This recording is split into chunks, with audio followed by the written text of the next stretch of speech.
وبركاته. أستغفر الله العظيم أستغفر الله العظيم أستغفر الله العظيم الذي لا إله إلا هو الحي القيوم وأتوب إليه ولا حول ولا قوة إلا بالله العلي العظيم. إلى حضرة النبي مصطفى رسول الله صلى الله عليه وسلم وعلى آله وصحابته والقرابة والتابعين وتابع التابعين وكل شيخ ومؤلف ومصنف وخصوصا إلى المكرم الشيخ عبد الحميد أمين البنجري وخصوصا إلى الشيخ محمد الشيخ عبد الوهاب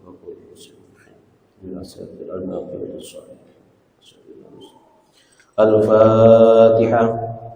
أعوذ بالله من الشيطان الرجيم. بسم الله الرحمن الرحيم.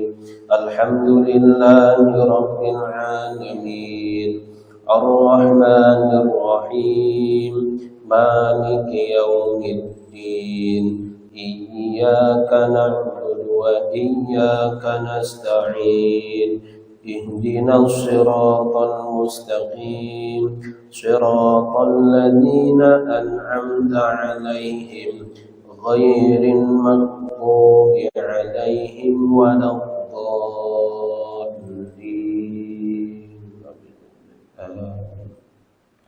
يا فتاح يا عليم افتح علي فتحا قريبا يا فتاح يا عليم فتح. بسم الله الرحمن الرحيم. الحمد لله رب العالمين والصلاة والسلام على أشرف الأنبياء والمرسلين سيدنا ومولانا محمد وعلى آله وصحبه أجمعين. سبحانك لا علم لنا إلا ما علمتنا إنك أنت العليم الحكيم ولا حول ولا قوة إلا بالله العلي العظيم. عدد كل حرف كتب ويكتب آبد والدهر الداهرين. رب اشرح لي صدري ويسر لي أمري واحلل عقدة من لساني يفقه قولي. أما بعد. Di sini kami ingin menyampaikan permohonan maaf daripada Al-Ustaz Mi'raj. Mungkin pada malam hari ini beliau tidak dapat mengisi berhubungan tentang sirah nabawi, dan beliau berpesan agar dapat diisi saja dengan berhubungan tentang fikih ibadah. Karena beliau sekarang berada di luar Kecamatan Tempuling. Bismillahirrahmanirrahim. Qala al-muallifu rahimahullahu ta'ala wa nafa'ana wa bi'ulumihi fid dharain amin. Bismillahirrahmanirrahim. Pada malam hari ini kita masih sama-sama membicarakan tentang berhubungan dan adab orang yang qada hajat. Nah, bagaimana qada hajat yang baik dan apa-apa saja yang tidak baik dilakukan ketika qada hajat. Bahkan hukum yang berhubungan tentang orang yang hendak qada hajat ini ada 3. Nah, ada sunnahnya, ada makruhnya, dan ada haramnya di dalam qada hajat tersebut. Nah, yang mana ini adalah berhubungan tentang rutinitas kita dalam kesehariannya.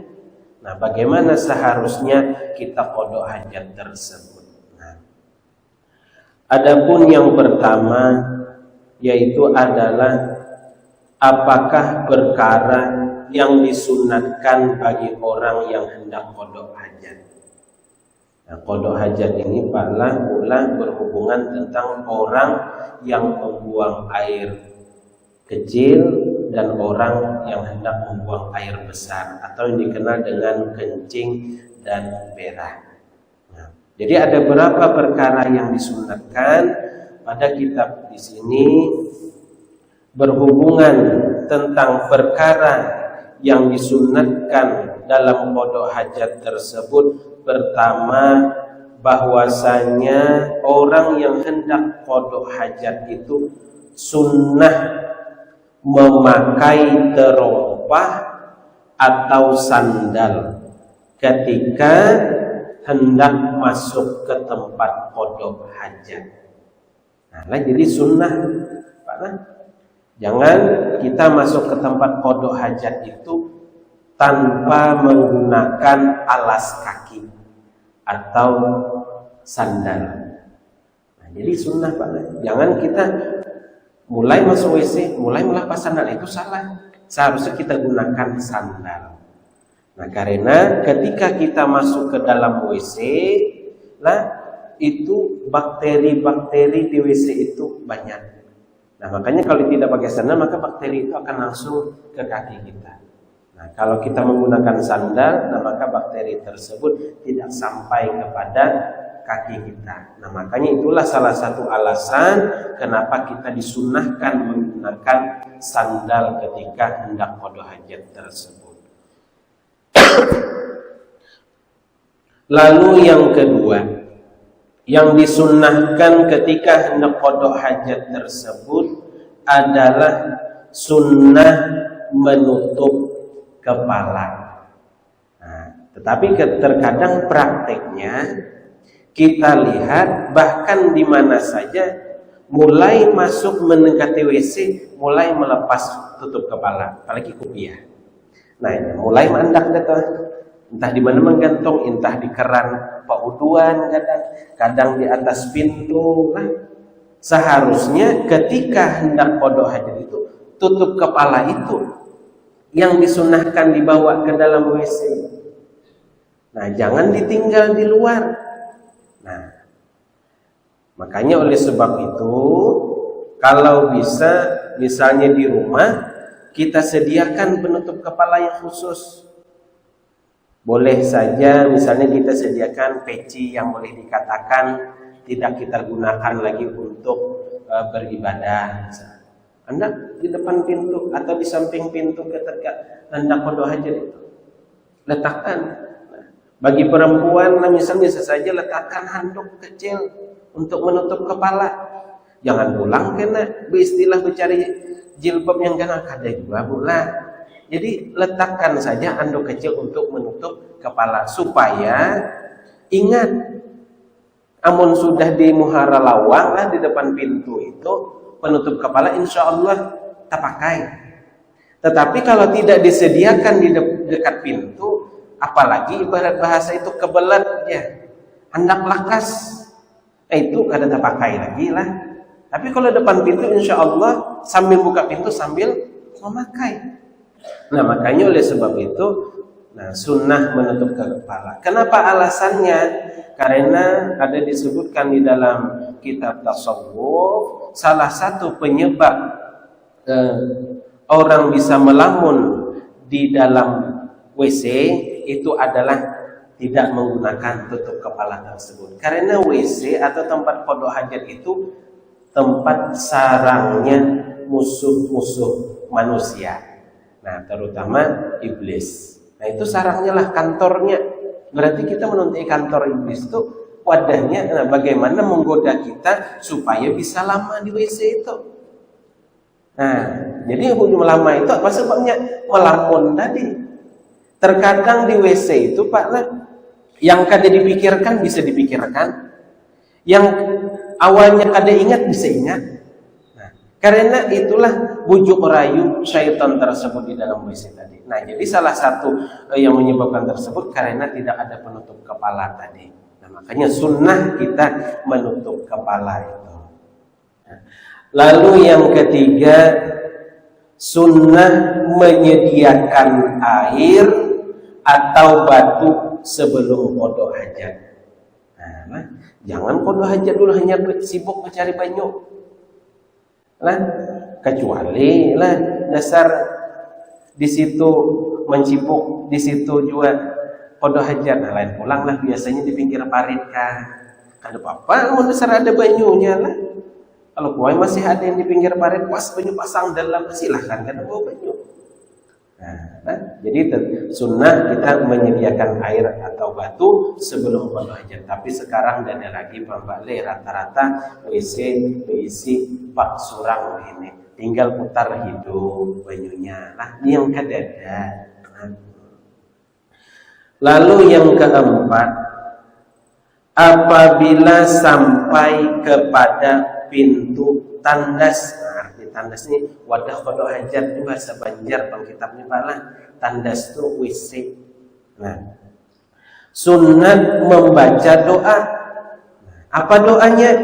Yaitu adalah Allahumma inni a'udzubika minal khubusi wal khaba'is. Apa maksud doa tadi? Hai Tuhanku, bahwa aku berlindung dengan Engkau daripada syaitan laki-laki dan syaitan perempuan. Nah, karena di situ wadahnya. Amun lelaki yang masuk tandas tadi lah, masuk WC tadi, perempuan syaitannya. Kalau perempuan yang masuk WC tadi, laki-laki syaitannya. Nah, makanya lah kita berlindung kepada Allah Subhanahu wa taala ketika hendak masuk WC tadi. Sebelum masuk Pak lah baca doanya, bukan sudah masuk. Lah hendak masuk sampai pintu itulah, jangan masuk dulu lah, baca dulu Allahumma inni a'udzubika minal khubusi wal khaba'is. Kada hafal, tulis andak dihintang samping pintu itu. Jangan di pintunya lah, mau di pintunya kalau bukan pas membuka ke dalam termasuk kena tulisannya lah. Nah, itu haram kena. Membawa tulisan yang berhubungan tentang asma Allah Subhanahu wa taala ke dalam WC itu haram hukumnya. Jadi andak itu jangan di pintu, di samping pintu, sekira tidak masuk ke dalam WC nanti tulisannya. Nah, itulah caranya. Nah, enggak kalau kuat ada hafal Pak Ai. Anda tulis di kertas. Nah, mun hendak nulis minta printkan. Nah, toko Bang Alul toko pinya hakun yang printkan doa. Nah, sagan ibadah itu. Kalau kau jadi amal jariah lah, nah kada tahu kan. Hubungi aja Alul fotokopi. Lalu yang kelima, sunnah mendahulukan kaki kiri ketika masuk kepada tempat qada hajat. Nah, jadi kita masuk ke WC itu adalah kaki kiri duluan yang masuk. Kenapa? Alasannya kaki kiri karena kita mendatangi tempat yang tidak baik. Makanya yang didahulukan itu kaki kiri. Kalau kita masuk kepada tempat yang bagus atau tempat yang mulia, itu yang sunnah kaki kanan. Nah, jadi kesimpulannya apabila kita memasuki di mana saja tempat yang tidak baik, nah itu dimulai dengan kaki kiri. Tidak mesti WC Pak lah. Kalau kita tahu oh di tempat ini kan baik, jadi kita masuki dengan mendahului kaki kiri. Nah, lalu selanjutnya sunnah mendahulukan kaki kanan ketika hendak keluar. Nah, jadi ketika keluar hanya kaki kanan kita dahulukan. Ketika sudah keluar, sunnah membaca doa. Nah, jadi ketika sudah keluar lalu sunnah pulang membaca doa. Apa doanya? Ghufranaka alhamdulillahilladzi adhaba anil adza wa afani. Maksud doa tersebut apa? Aku memohon ampun kepada Engkau. Bermula puji bagi Allah Ta'ala yang memperhilangkan ia daripada aku akan kemudaratan dan menyembuhkan aku daripadanya. Nah, jadi kita minta ampun lah. Karena kita tidak tahu lah di WC tadi apa yang kita lakukan. Mungkin entah banyak mahayal kan, palawasan di WC kan. Nah, makanya kita ketika keluar itu sunnah lagi membaca doa meminta ampun kepada Allah Subhanahu wa ta'ala. Ketika kapan?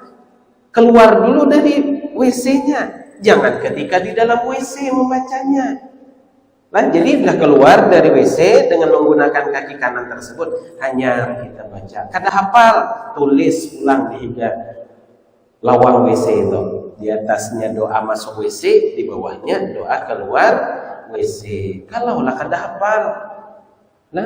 Guru kami itu Pak, kami pernah, mungkin semuanya tahu, itu adalah ayahanda Syekh Muhammad Ali bin Syekh Abdul Wahab. Itu di rumah beliau Pak lah.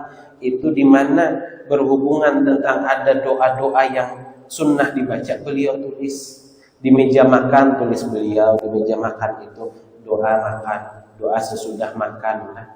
Doa masuk WC beliau tulis di luarnya itu Pak lah. Pakai kertas beliau nulis supaya ingat. Nah, jadi kalau kita melihat itu Pak, biasanya ingat.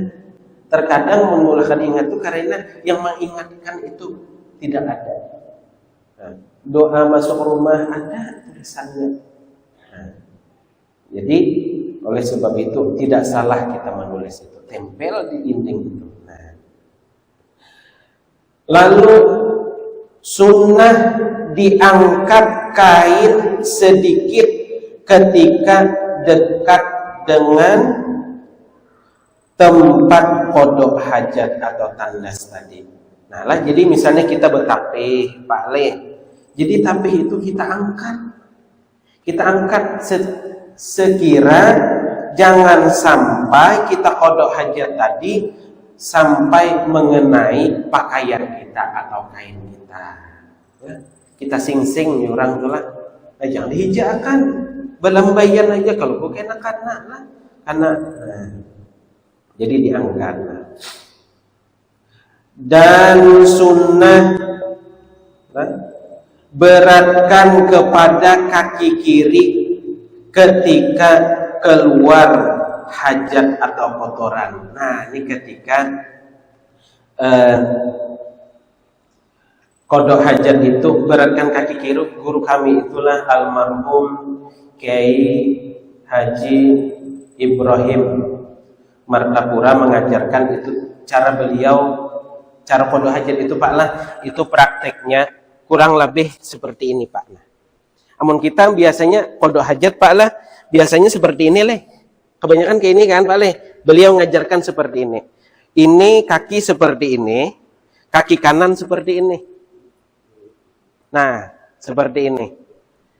Ini seperti berdangkak, seperti biasa. Tapi yang kiri itu seperti duduk ini Pak lah. Duduk seperti ini.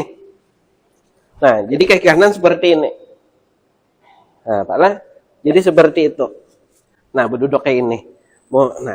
Nih kaki kiri ini, kaki kirinya kayak ini. Kanan kayak ini. Jadi beliau mengajarkan seperti itu. Kada berdangkak kayak ini, kada. Kayak ini. Subah li Pak. Ada subah lah kok.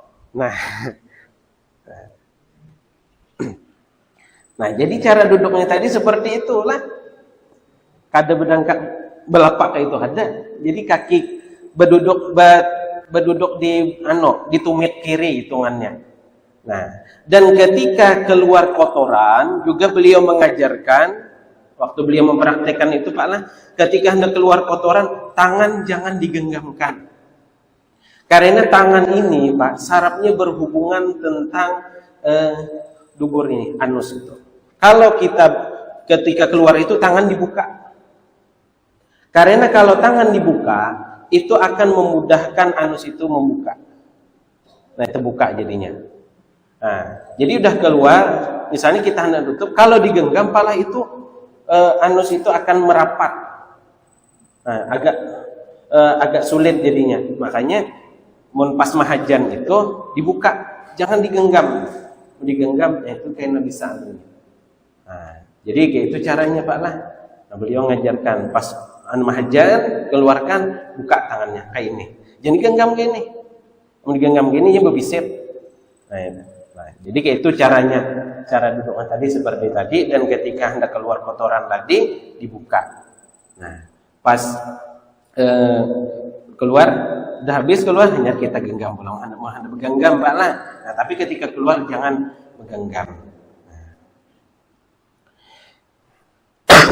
Dan ketika menghajan Pak lah, ketika menghajan itu juga kita jangan sampai mejam. Jangan sampai berkijim. Kenapa? Kalau kita sambil mejam ketika menghajan tersebut, malah itu akan berpengaruh kepada mata dan akan bisa menyebabkan nanti rabun matanya ketika menghajan tersebut. Nah, jadi makruh, termasuk makruh di dalam mengeluarkan kotoran tadi ke mejam, karena itu akan berpengaruh kepada saraf mata. Nah, maka akhirnya mata itu bisa cepat rabun. Nah, jadi pas mahajan buka aja matanya, jangan sampai dipejamkan. Kalau kuai ibarat tuh kakarasan, sudah bungkarasan jelah. Jadi tak kijim sudah mengeluarkan itu, jangan sampai tak kijim. Nah, karena mata akan sangat berpengaruh ketika qada hajat tersebut. Nah. Lalu sunnah di tanah lapang ketika qada hajat bahwa hendaklah jauh daripada pandangan manusia sekira tiada dilihat orang dirinya. Sebagaimana sunnah pula berlindung dengan dinding yang tingginya 2/3 hasta, serta mesti bahwa ada bagiannya lebar yang sekira-kira menegakkan daripada pandangan manusia terhadap auratnya. Nah lah, jadi kalau kita misalnya kalau kuai kena pas entah berjalan ke manakah, ke padang pasir misalnya beraun sekali ke padang pasir, hendak kami kada tahan lagi, atau hendak behira kada tahan lagi menahani, jadi hendak kami behira cari aja, jangan sampai di tanah lapang itu nanti kelihatan manusia lah. Artinya jangan sampai ada yang melihat lah, jauh dari manusia.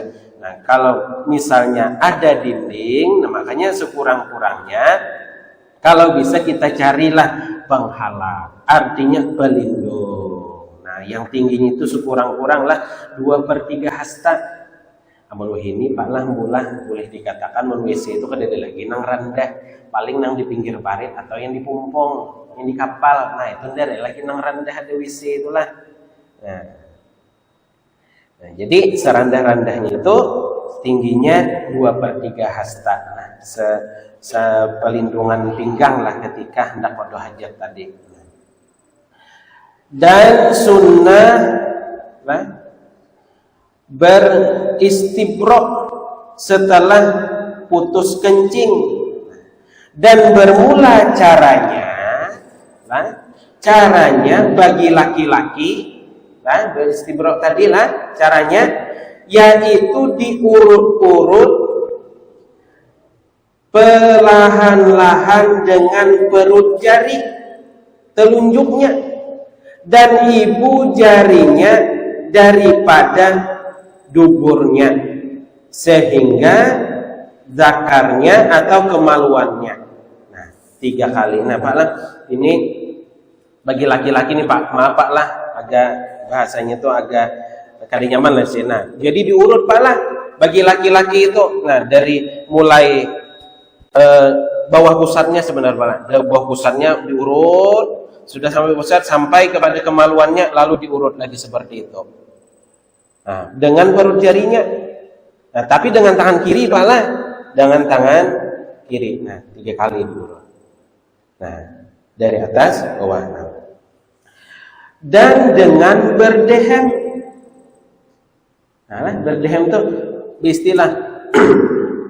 Nah, Itu apa Pak? Itu akan menekan supaya air kencing itu mungkin ada yang tersisa masih di dalam kemaluan itulah.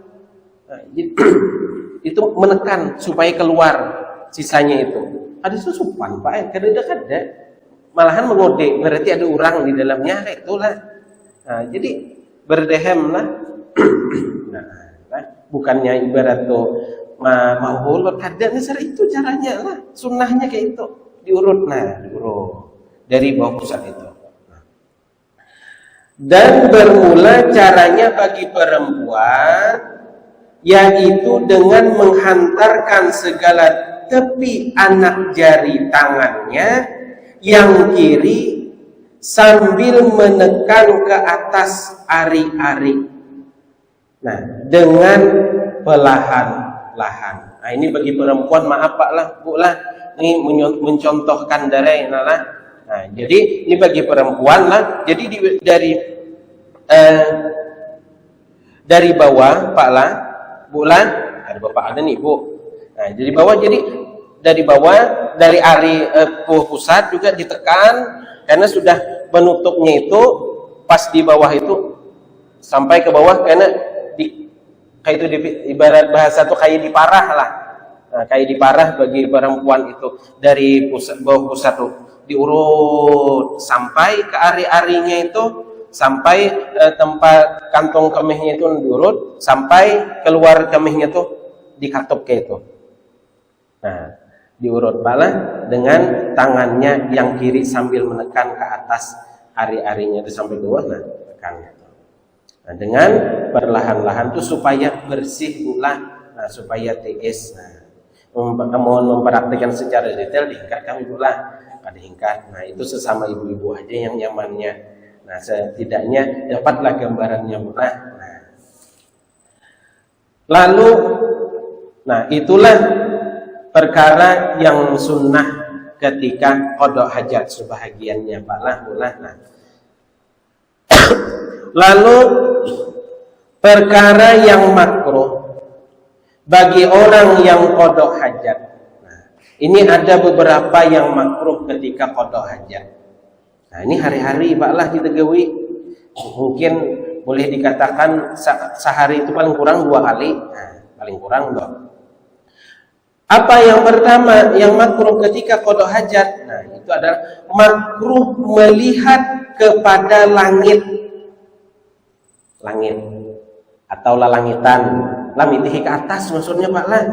Nah, dan kepada paratnya atau kemaluannya. Nah, jadi melihat kemaluan itu pun makruh.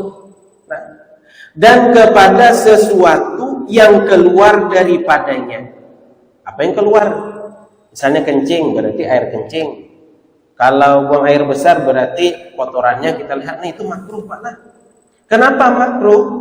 Nah, mandang ke langit, memandang kemaluan, memandang kepada sesuatu yang keluar dari antara kubul dan dubur itu, karena itu bisa menyebabkan juga memudahkan rabunnya mata kita.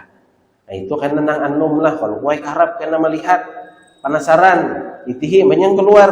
Nah, kamu keseringan, nah jangan heran nang anum bedulu kacamata daripada nang Tuhan. Nah, mungkin kalau kuai karab melihat, nah lah patut dicurigai lah nang anum tuh kalau belum sampai umurnya kadang kacamata sudah. Takut nih, kenapa tuh?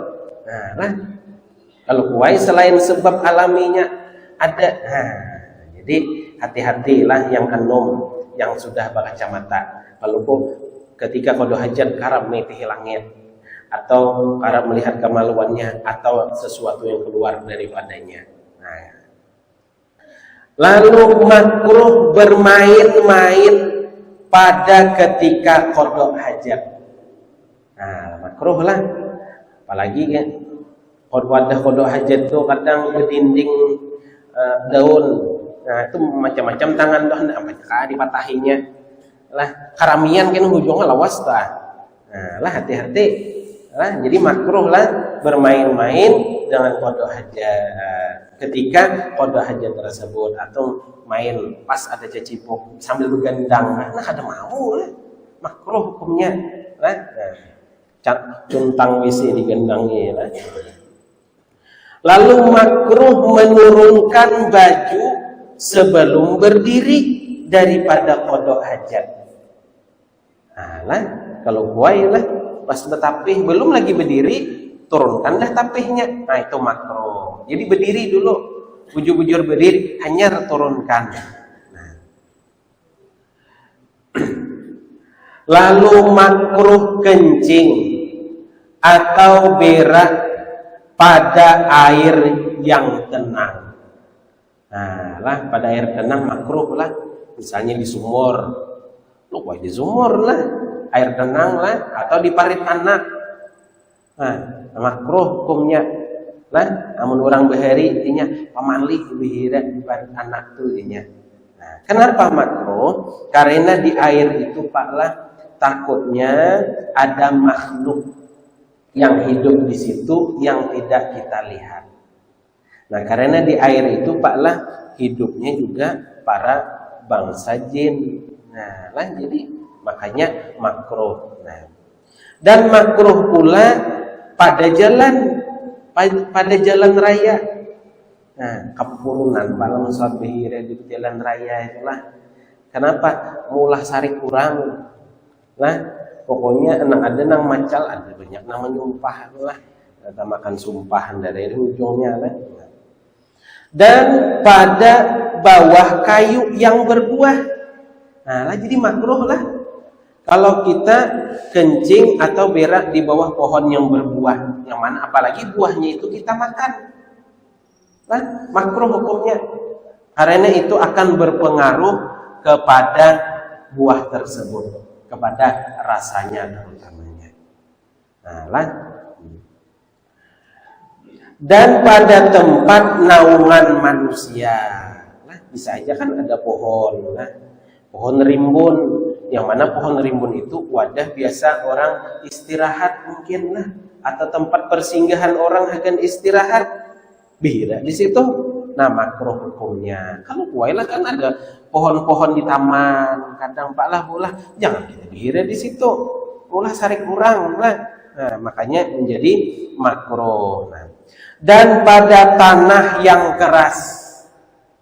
Nah lah, jadi kita qada hajat pada tanah yang keras itu pun juga makruh. Kenapa? Kalau apalagi ketika kencing, kalau kita qada hajat di tanah yang keras, itu airnya akan mudah terpurancing lah, meloncat-loncat kemana-mana. Nah, makanya di tanah yang keras lah menjadi makruh. Tanah keras apalagi di batu lah, nyata keras sudah. Nah. Dan pada lubang-lubang binatang yang kecil ataupun yang besar.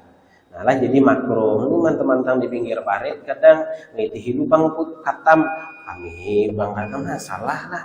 Nah makruh hukumnya karena lah makhluk Allah Subhanahu wa taala itu Pak lah mula dia juga bisa berbicara. Ujung-ujungnya kalau dia mengadu kepada Allah Subhanahu wa taala, berdoanya sesuatu yang tidak baik untuk diri kita, nah maka kita akan mendapat murka Allah Subhanahu wa taala. Nah, makhluk yang kecil-kecil itu, malah binatang kecil itu bisa ini berdoa lah. Nah, berdoa apabila kita baik dunia baik dua doanya, mungkin kita kada baik dunia kada baik dua doanya dengan kita. Nah sampai di situ dululah, masih ada lagi berhubungan tentang hal-hal yang makruh di dalam qada hajat. Wallahu a'lam bishawab. Mudah-mudahan kita hadir yang di sini, kita semua dosa-dosa kita, dosa-dosa kedua orang tua kita diampuni oleh Allah Subhanahu wa taala, dan mudah-mudahan kita semua dimatikan oleh Allah Subhanahu wa taala dalam keadaan husnul khotimah, berkah hadir dalam pembahasan kita ini. Al-Fatihah. A'udzubillahi minasyaitonirrajim. Bismillahirrahmanirrahim. Alhamdulillahirabbil alamin. Arrahmanirrahim. Maliki yaumiddin. Iyyaka na'budu wa iyyaka nasta'in. Ihdinas shiratal mustaqim. Shiratal ladzina an'amta 'alaihim ghairil maghdubi 'alaihim waladdallin. Amin.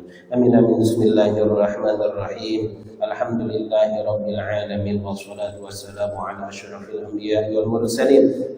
سيدنا ومولانا محمد وعلى آله وصحبه أجمعين. اللهم اغفر لنا ذنوبنا ولوالدينا وارحمهم كما ربونا صغارا ولجميع المؤمنين والمؤمنات والمسلمين والمسلمات الأحياء منهم برحمتك يا أرحم الراحمين. يا الله لنا بالسعادة واختم لنا بالسعادة. اللهم بارك لنا في الموت وفيما بعد الموت. ربنا آتنا في الدنيا حسنة وفي الآخرة حسنة وقنا عذاب النار. وصلى الله على سيدنا محمد وعلى آله وصحبه وسلم والحمد لله رب العالمين.